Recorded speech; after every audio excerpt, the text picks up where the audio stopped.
Aguarden sus términos porque vamos a empezar el caso Glivec. ¿Quién ha oído del Glivec? Levante la mano.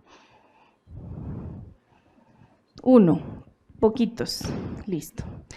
Bueno, el Glivec es un medicamento por el cual este señor que está sentado acá tuvo una pelea de traca-mandaca con Novartis.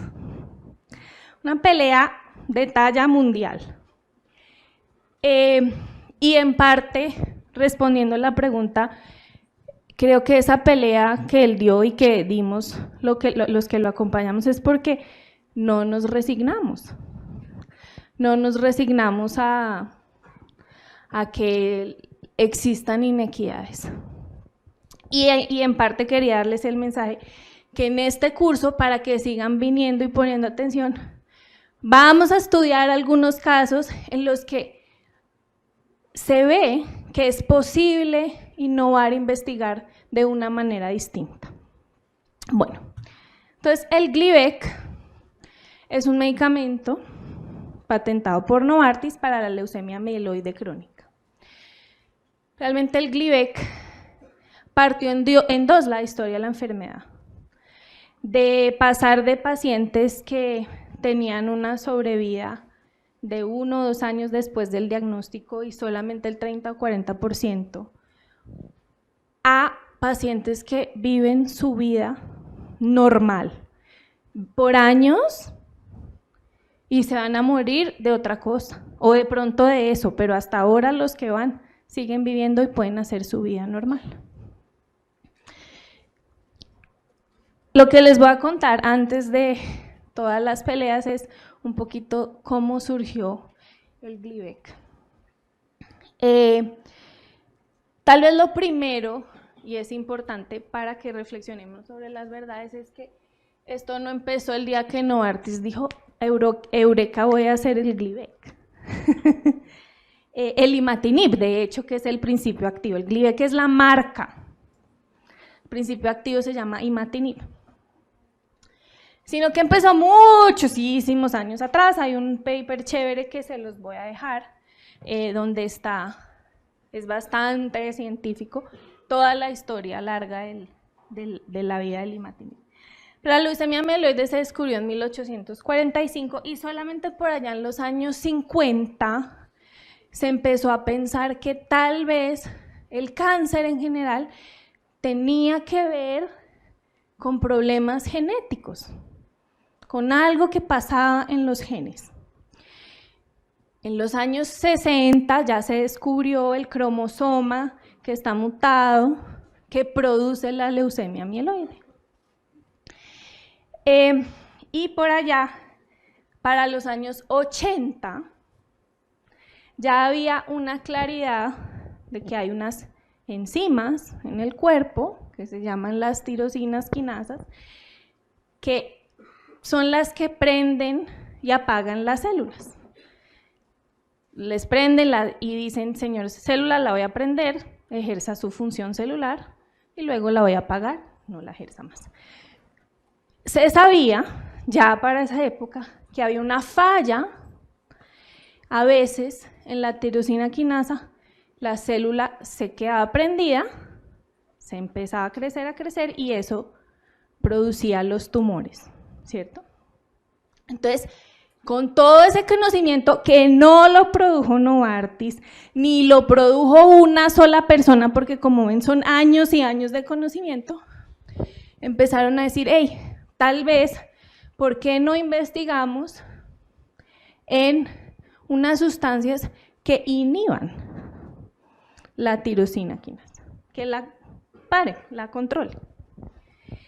Y allí hubo, sobre todo, programas en universidades que empezaron a investigar compuestos y miles de sustancias, bueno, no sé si miles, pero muchas, que podían tener el potencial de hacer eso. Entonces, en el laboratorio, horas y horas. Una empresa suiza que se llamaba Ciba encontró algunos de esos medicamentos por allá en los 80, les vio potencial y obtuvo patentes como en los años 90. Pero ahí no tenían nada sino unas sustancias que parecían prometedoras. No había todavía, no se sabía ni el nombre, nada, y si ustedes leen, yo abogada leyendo esto, todo tiene unas letras, es imposible saber, cada sustancia tiene una letra distinta, bueno, larguísimo. Entonces, un personaje de esta empresa, que se llamaba Nicholas Lindon, dijo, yo tengo ese potencial, ¿qué hago? No, acá como que en la empresa no es suficiente, lo que yo necesito traer a alguien más. Y contacta a un oncólogo del hospital de Oregon, hospital universitario público, un oncólogo, el doctor Drucker, y le dice, venga, yo tengo esto, usted es experto en leucemia mieloide, trabajemos juntos a ver si acá sale algo. Y él básicamente le entrega una cantidad de sustancias al señor Drucker y él empieza una por una a investigar, a ver qué pasa, sirve, no sirve. Durante todos los años que el señor Drucker hizo eso, Novartis solo pagó el 10% del funcionamiento de su laboratorio. El resto era financiación pública, que venía del Instituto Nacional de Cáncer, que venía de la propia universidad, que venía de donaciones de empresas, de fundaciones caritativas. Digamos, ahí podemos decir que eso es público o no público, esa plata no es claramente pública, unos pueden decir que sí, otros no. Digamos que quitando eso, en todo caso, el 60% del trabajo del doctor Drucker era hecho con recursos públicos del gobierno de los Estados Unidos y de los contribuyentes de Estados Unidos. De pronto, por allá en el año 95, el señor ya concluyen que hay un compuesto súper prometedor. Todo esto es en laboratorio con ratones. Ya entonces ellos dicen, tenemos que pasar a ver cómo en humanos, después de descartar todos esos compuestos. Apostémosle a este y hagamos unos ensayos clínicos. La empresa dice, perfecto, no la empresa, el investigador, Nicholas Lindon, y resulta que en ese momento la empresa desaparece. Se fusiona con Sandoz y nace Novartis. Y resulta que el nuevo Novartis dijo, a mí no me interesa eso. La verdad, yo ya estoy en una nueva empresa, esto es un nuevo camino, no me gusta, pues no estoy interesado. El científico Nicholas Lindon sale y el señor Drucker dice, pero ¿cómo así? O sea, miren, esto está buenísimo, esto tiene mucha promesa, por favor, hagan los ensayos clínicos, es lo que tenemos que hacer. Le toma algunos años convencerlos y Novartis dice, listo, hagamos los ensayos clínicos, y de ahí en adelante todo es historia, le fue súper bien, hicieron ensayos clínicos solo fase 2, tuvieron, por lo general, para los que no sepan, los medicamentos para poder aprobarse, tenemos acá sentada la directora de medicamentos del INVIMA, que sabe muy bien esto, para poder aprobarse tienen que entregar los resultados satisfactorios de ensayos clínicos fase 1, fase 2, fase 3. Sin embargo, en algunos países, como en Estados Unidos, dicen, venga, cuando se trate de una enfermedad de muy baja prevalencia, que esté muy prometedor, yo lo dejo entrar con ensayos clínicos fase 2 solamente. Y así se aprobó en 2001 el Glivec en Estados Unidos. El precio de lanzamiento del Glivec fue de 24, un minuto, que lo tengo acá, $24.400 por año. Ahí Novartis no sabía todavía lo fantástico que era el Glivec. Le había ido muy bien en los ensayos clínicos, pero realmente ha sido después de tantos años de vender Glivec, de ver que los pacientes siguen bien y siguen bien y siguen bien. Eso solo se supo después, ya cuando se vendió. Novartis le puso ese precio, 24.000. El Glivec, el imatinib se toma de por vida, de por vida. O sea, por cada paciente va a recibir eso al año. ¿Eso es mucho o poquito? ¿Mucho? ¿Quién dice mucho? ¿Quién dice poquito? Nadie dice poquito. Tú.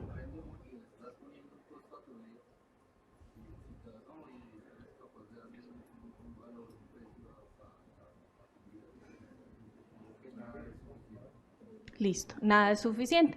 Y mucha gente en Estados Unidos pensó eso. Y dijo, no me importa, vendo mi carro, mi casa, me endeudo, pero yo me tomo ese medicamento porque allá no hay cobertura universal, la gente tiene que pagar. En otros países como en Colombia, los pacientes dijeron, tutela, Ministerio de Salud, a mí no me importa que usted no tenga plata, pongo una tutela y el juez le dijo al ministerio lo que dices tú. La vida no tiene precio, me hace el favor, no sé de dónde, saca la plata y le paga ese medicamento. Bueno, entonces, hasta ahí todo bien. Resulta que recuerdan que Novartis había obtenido sus patentes, sus primeras patentes en Estados Unidos por allá en el año 2000, en el año 93, en los 90s. Las patentes, por lo general, duran 20 años desde la fecha que se solicitan, no desde la fecha que se otorgan. Las oficinas de patentes se demoran en dar las patentes porque, como vimos, es difícil. Tienen que estudiar la novedad, la altura inventiva, la aplicación industrial, tienen que contratar gente muy experta, etc. Entonces, digamos que cuando ya la patente sale, por lo general quedan 7, 8, 13 años de exclusividad. Y Novartis, que al principio, como vimos, no tenía mucha fe, dijo, Dios mío, descubrí esta gallinita y se me va a acabar la exclusividad. ¿Cómo así que ya se va a vencer la patente? Yo quiero más, yo no quiero compartir esta torta con nadie. Y entonces se va a varios países y dice, deme una segunda patente.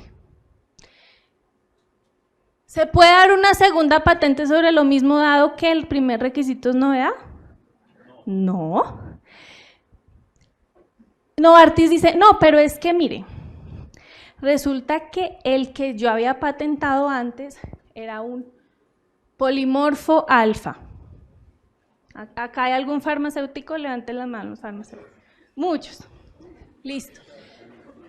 A los otros tranquilos que yo les voy a explicar. Va a dar un polimorfo alfa y ese listo ya se vendió, ya se venció. Pero no se preocupe, señora oficina de patentes de la India, de Colombia, de Estados Unidos, de Europa. No se preocupe, que es que esta patente no es lo mismo. Yo quiero patentar un polimorfo beta.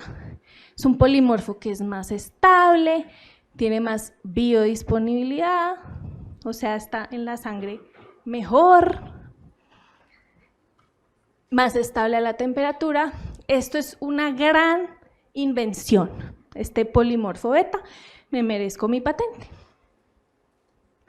Unas oficinas de patentes dijeron, felicitaciones, excelente, tenga su patente, otros 20 años. Otras oficinas de patentes, como la colombiana o la india, le dijeron, no señor, ¿cuál invento? Primero, un polimorfo no es una invención, es un descubrimiento. Les voy a explicar entonces lo de los polimorfos. Muy fácil, lo explico yo.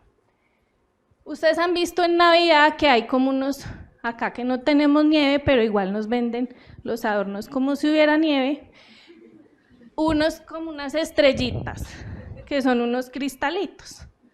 En realidad, esos son las formas en las que el agua está cristalizada en la nieve.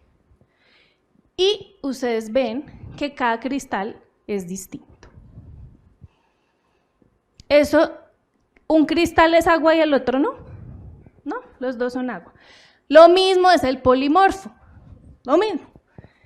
El polimorfo es una forma cristalina en la que la materia se pone. Para que haya un polimorfo de una manera y otro de otra, pues pueden cambiar la temperatura, la presión, etc. Si un científico se pone a probar miles de temperaturas y miles de presiones para obtener diferentes clases de polimorfos, ¿eso es inventarse un polimorfo? ¿Qué dicen los farmacéuticos? Rotundamente no. Los otros podemos decir no, sí. Pero un farmacéutico, y recuerden que el criterio de altura inventiva es alguien experto en la materia. Según entiendo, me cuentan mis amigos farmacéuticos, ellos en pregrado aprenden a hacer polimorfos. Es facilísimo. Es facilísimo. Listo. Entonces, la India, Colombia, dice no, Artis, aquí no vengas a tramar. Esto no es nuevo, esto no tiene altura inventiva, esto ni siquiera es materia patentable, no te doy tu patente. ¿Ustedes creen que Novartis dijo, ay, bueno, muchas gracias, me retiro y que entren los competidores de imatinib? No. Pero, sobre todo para el caso colombiano, cuando la oficina de patentes dice no, niega la patente, ¡fum!, entran un montón de competidores que ya existían en la India, porque en la India hace muchos años ni siquiera se solicitó la primera patente, porque en ese momento la India no daba patentes de producto. Hay patentes de producto, patentes de procedimiento. Las de producto es la silla y las de procedimiento es la manera como yo hago la silla, pero si alguien hace la silla de otra manera, puede hacer la silla y no hay violación de la patente. Entonces, y fíjense que de las preguntas que nos hacía Alejandro, realmente la obligación de conceder patentes farmacéuticas a los productos solo está desde los años 90. Y recuerden cuándo fue la época de oro de la innovación farmacéutica.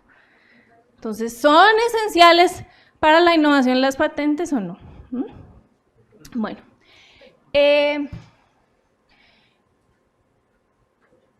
se niega, acá entran, y Novartis, tanto en la India como en Colombia, son los casos tal vez emblemáticos, demandan a la oficina de patentes ante los jueces y les dijeron, señor juez, perdón, esta oficina pésima, me tenía que dar la patente, no me la dio, lo demando. Y en India pierde el caso, en Colombia lo gana. Y entonces, ¿qué pasa cuando lo gana? de inmediatamente, porque como él, Novartis, ya tiene la patente, o sea, un escudito para empujar gente y decir, te me vas, porque yo tengo este escudo, excluye a la gente del mercado. ¿Cuál era el costo para el sistema de salud de que salieran esos genéricos? Recuerden que apenas se negó, entraron genéricos. Entonces tenían que irse. Más o menos 40.000 millones de pesos al año. ¿Eso es mucho o es poquito? ¿Quién dice mucho? Respecto a la idea que tengas en tu cabeza. Algunos dicen es poquito realmente para la plata del sistema de salud. Otros dicen, este es un sistema de salud en aprietos financieros. Cualquier plática sirve. Este gastico yo no lo tenía presupuestado porque ya el imatinib yo ya lo tenía a esos precios. Estos son unos 40.000 millones que ahora yo no, ¿dónde los voy a sacar? Entonces, las organizaciones de la sociedad civil le piden al ministerio, señor ministerio, declare el imatinib como de interés público. La declaración de interés público es un procedimiento para usar una de las flexibilidades de ADPIC que enumeró Alejandra. Las flexibilidades de ADPIC es como las salidas que nos da ADPIC. ADPIC es el Acuerdo de Derechos de Propiedad Intelectual relacionados con el comercio de la Organización Mundial del Comercio. Todos los países que son parte de la OMC tienen que acatarlo, tienen que aceptarlo y tienen que cumplir las reglas que están ahí.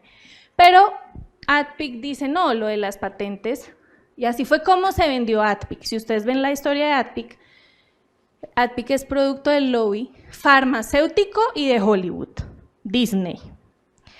Le dijeron a los países en vías de desarrollo, tranquilo, esto acá está lleno de salvaguardas, que si hay algún problema de salud, de alimentación, de seguridad, ustedes tranquilos que eso no hay problema, facilito, se pueden saltar o pueden, digamos, convivir con las patentes y con eso. Y entonces empieza un proceso largo para declarar el interés público. La declaración del interés público es el paso previo que se requiere para hacer una licencia obligatoria. La licencia obligatoria es la manera como el Estado tiene para obligar a la empresa a permitir competidores en contra de su voluntad. La empresa puede decir, yo soy dueño de la patente y yo solo se la dejo usar a quien yo quiera. El Estado tiene la herramienta de decirle, no, hay unos casos en los que no es lo que tú quieras y puede haber genéricos. Entonces, empezó el proceso. Ese proceso duró varios años, después podemos tener otra clase sobre los detalles del proceso. Se los quería contar hoy porque son apasionantes, pero no alcanzamos. Puede ser, puede ser. Y el proceso en que termina, y es que el Ministerio de Salud dice sí, el imatinib es de interés público. Esto no fue así, no fue que él un día dijo, se levantó y dijo, bueno, sí, quedé convencido. No, esto fue después de presiones gigantes, lobby, cartas, visitas de presidentes suizos, sentadas a almorzar al lado del presidente de Novartis, negociaciones con Novartis en público, a puerta cerrada, en fin, el ministerio dijo sí. ¿Y el siguiente paso cuál era? Después de eso tenía que ir a la oficina de patentes, eso dicen las normas. La oficina de patentes entonces hace la licencia obligatoria, formalmente. Es decir, es la que dice, dado que el Ministerio de Salud me dijo que esto era de interés público, entonces, señor Novartis, acá se van a permitir la entrada de genéricos. Eso sí, los genéricos le van a tener que pagar una regalía que yo la voy a calcular. Pero la SIC, en su momento, y es parte de lo interesante, el superintendente Pablo Felipe Robledo dijo: sobre mi cadáver habrá acá una licencia obligatoria. Y que encarte porque ya estaba el interés público declarado. Entonces, ¿cómo así? ¿Y esto qué es? No, pues, ¿qué decía el jefe? Presidente. Se van donde el presidente, y el presidente, como Salomón, dijo: a mí no me traigan problemas, a mí tráigame soluciones, yo no sé cómo van a resolver ustedes dos, pero resuelvan. Y entonces, ¿qué pasó? El Glivec, aunque fue declarado de interés público, no tiene licencia obligatoria, pero tiene un control de precios excepcional, digamos, adicional, que se hizo simulando el efecto de la competencia en el precio. Dado que lo que buscaba la declaratoria y la licencia obligatoria era que los competidores permanecieran en el mercado, y se podía ver la tendencia de cómo los competidores estaban afectando el precio del imatinib en general y por ende del Glivec, porque había 13 titulares de registro sanitario, había 13 competidores que tuvieron que salir y quedar uno. Entonces, se hizo esta metodología que simula el precio, y el precio de Glivec fue controlado aún más porque ya estaba controlado con el control de precios adicional. Y hay una hipótesis que yo tengo que no se ha comprobado, y tal vez alguno de los economistas se anime para su tesis o para el trabajo de alguna clase, y es que Novartis, de todas maneras, a pesar de que había competencia, tenía el 80% del mercado del imatinib medido en valores. O sea, seguía siendo el más poderoso del mercado. Mi hipótesis es que la bajada del precio al nivel que se puso pudo tener más ahorros y más impacto que la permanencia de los genéricos en el mercado, pero esto es hipótesis, no lo hemos medido. Muchas gracias, les queda la tarea. Chao.